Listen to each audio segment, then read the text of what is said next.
আমি 2022 আমি অটো আনতে যাচ্ছে আন্দোলনের প্রার্থী।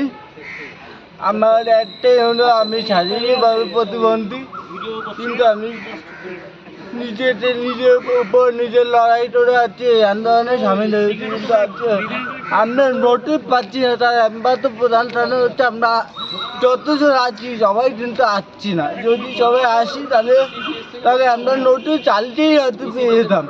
হ্যাঁ, কিন্তু এটাই আমাদের দুর্বলতা। কিন্তু সবাইকে বলবো আজকে 2022 সবাইকে তাড়াতাড়ি আন্দোলন করে বলবো, সবাই যাতে বাড়িতে না বসে থেকে পরবর্তী আন্দোলন এবং পরবর্তী আমাদের কর্মসূচি সেই দৃঢ় এখন আমরা যাতে নোটিফিকেশন ছিনিয়ে আনতে পারি বিরোধীদের হাত ধরে। যদি আমরা সবাই আসুন।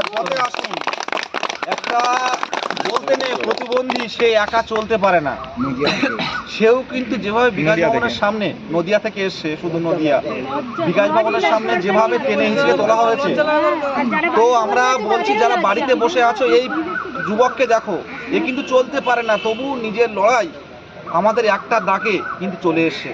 অনুরোধ করব নেক্সট যে পদক্ষেপ কর্মসূচি আছে, নিজেদেরকে যদি প্রতিবন্ধ করতে যাও তাহলে একে দেখে নিজেদের স্বাবলম্বী মনোভাবকে বিকশিত করো। আমরা যত প্রতিবন্ধী, আমি কয়েকটা প্রতিবন্ধী মিটিংয়ে গেছিলাম, তখন বলো প্রতিবন্ধী শারীরিকভাবে হয় না, প্রতিবন্ধী মানসিকভাবে।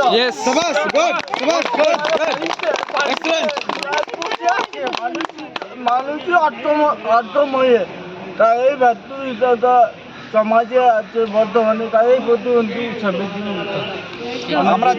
আমরা জিতবো সব্বার নিয়োগের দাবিতে আমরা আবারও পথে নামবো। ধন্যবাদ।